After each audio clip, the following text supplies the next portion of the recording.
Welcome to Sivababu Vaggi YouTube channel. ఈ video వచ్చేసరికి నార్మల్గా ఇన్ఫర్మేషన్ వీడియో కాదు, ఆ తర్వాత చేసే వీడియో గురించి ఎక్స్ప్లెయిన్ చేయడం అనమాట. మామూలుగా హిట్లర్ గురించి ఒక వీడియో చేయాలనేది యూట్యూబ్లో నా డ్రీమ్ ఎపిసోడ్ అనుకోండి, లేకపోతే ఏదైనా అనుకోండి. హిట్లర్ మీద ఒక సిరీస్ వచ్చింది అనమాట. ఎందుకంటే హిట్లర్ గురించి ఒక అరగంటలోనో ఒక 10 నిమిషాల్లోనో కొంతమంది చెబుతూ ఉంటారు, హిట్లర్ ఎట్లాంటోడు, హిట్లర్ ఎట్లాంటోడు, లేకపోతే అని తేల్చేసి 2-3 మాటల్లో చెబుతూ ఉంటారు.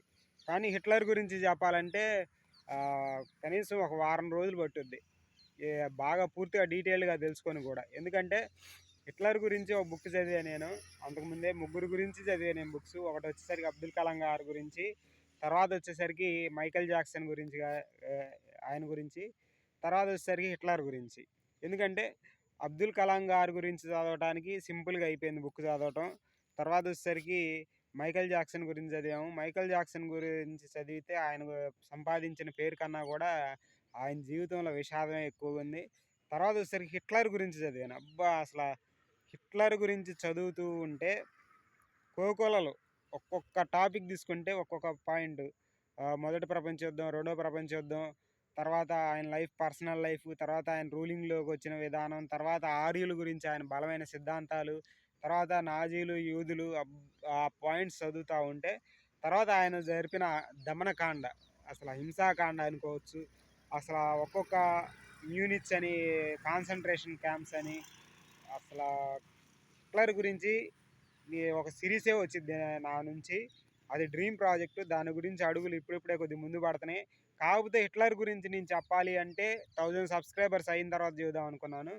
కాకపోతే ఈరోజు ఒక చిన్న టాపిక్ ఎక్స్ప్లెయిన్ చేస్తాను. అదేంటంటే హిట్లర్ గారికి ఇండియన్స్ అంటే, ఇండియన్ మూలాలంటే బాగా ఇష్టం అంట. ఎందుకంటే ఒకానొక టైంలో అచ్చమైన ఆర్యుల జాతి ఉండేదంట.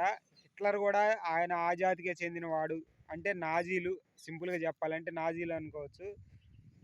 ఆ జాతి సంబంధించిన వాళ్ళు కాలక్రమంలో జరిగిన ఉల్కాపాతం ఒకటి జరిగినప్పుడు అంటే అక్కడి నుంచి మైగ్రేట్ అయ్యి వాళ్ళందరూ ప్రపంచంలోని ఎత్తైన ప్లేస్ అయినటువంటి టిబెట్, అంటే ఇండియా, టిబెట్ ఇవన్నీ ఒకప్పుడు అవిభాజితంగా ఉండేవి. అంటే వాటికి సరైన బార్డర్స్ లేకుండానే కలిసికట్టుగా ఉండేవి. అఖండ భారత్ అనుకోవచ్చు. అలాంటి టైంలో ఏంటంటే మైగ్రేట్ అయ్యి ఇండియా నుంచి వచ్చి, ఇండియాలో నుంచి హిమాలయాల తర్వాత టిబెట్లో ఇట్లా ఉండేవాళ్ళంట. అయితే ఆ స్వచ్ఛమైన ఆర్యులు అనేవాళ్ళు అక్కడి నుంచి మైగ్రేట్ అయ్యి ఇక్కడ మన ఇండియాలో ఉన్నారు కొంతమంది, లేకపోతే టిబెట్లో ఉన్నారనేది ఈ హిట్లర్ యొక్క భావజాలం అనమాట. ఆయన నమ్ముతారు దాన్ని బలంగా. అయితే ఆయన హిమ్లర్ అనే ఆయన్ని పంపించేసి ఒక 5గురు టీంతో రెండో ప్రపంచ యుద్ధం ముందు అప్పుడు ఏం చేశాడంటే ఒక టీంని పంపించాడు. 5గురు టీంని పంపించి, సైంటిస్టులను పంపించి, వెళ్ళండి అక్కడ పరిశోధనలు చేసి ఆర్యుల జాతి ఎక్కడుంది, అసలు అచ్చమైన ఆర్యులు ఎలా ఉంటారు, వారి ముఖ కవలికలు ఎలా ఉంటాయి, లేకపోతే వాళ్ళ రక్తం ఏంటిది, వాళ్ళ డిఎన్ఏ ఏంటి, దానికి సంబంధించి జంతు పరిశోధన చేసి ఒక ఆయనను, తర్వాత మానవ పరిశోధన చేసే వాళ్ళు ఒకళ్ళని పంపించారు.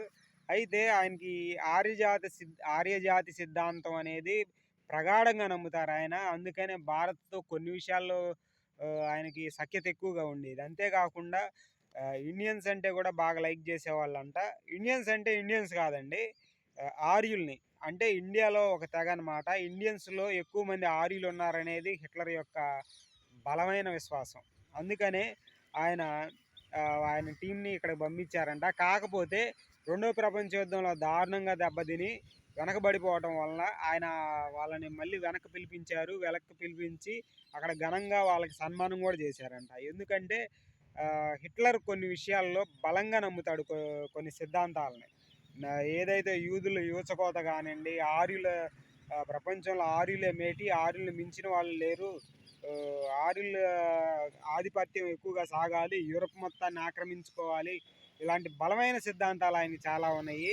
అంతేకాకుండా ప్రపంచవ్యాప్తంగా ఉన్నటువంటి బలమైన రాజకీయ వ్యవస్థను నిర్మించాలి అనేది కూడా అప్పట్లో ఆయన సిద్ధాంతం. 1919 నుంచి 1945 ఆయన చనిపోయే వరకు కూడా ఒక చరిత్ర అని చెప్పుకోవాలి. ప్రపంచంలోనే ఎవరు పరిపాలించినటువంటి పరిపాలన, హింసాకాండ, కాన్సన్ట్రేషన్ క్యాంప్స్ అనేవి ఒరిజినల్ వీడియోస్ మనకి యూట్యూబ్లో ఉంటాయి.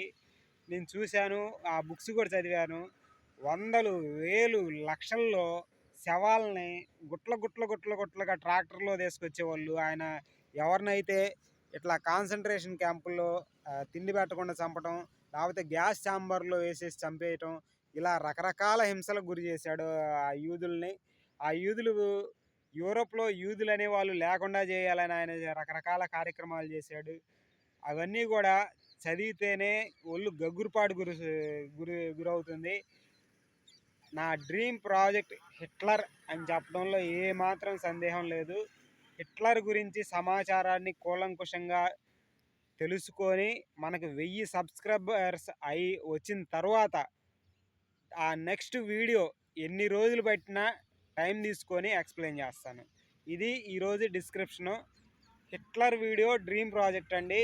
మిగతావి వస్తూనే ఉంటాయి. అది సక్సెస్ స్టోరీస్ అయినా కానివ్వండి, ఫిష్ గురించి అయినా కానివ్వండి, మన మన చీరాల చుట్టుపక్కల విశేషాలు అయితేనేవ్వండి, ఏమైనా కానివ్వండి, మన వీడియోస్ 1000 సబ్స్క్రైబర్స్ వచ్చిన తర్వాత ఊపందుకుంటాయి. నా డ్రీమ్ ప్రాజెక్ట్ వచ్చేసరికి హిట్లర్ మీద వీడియోస్.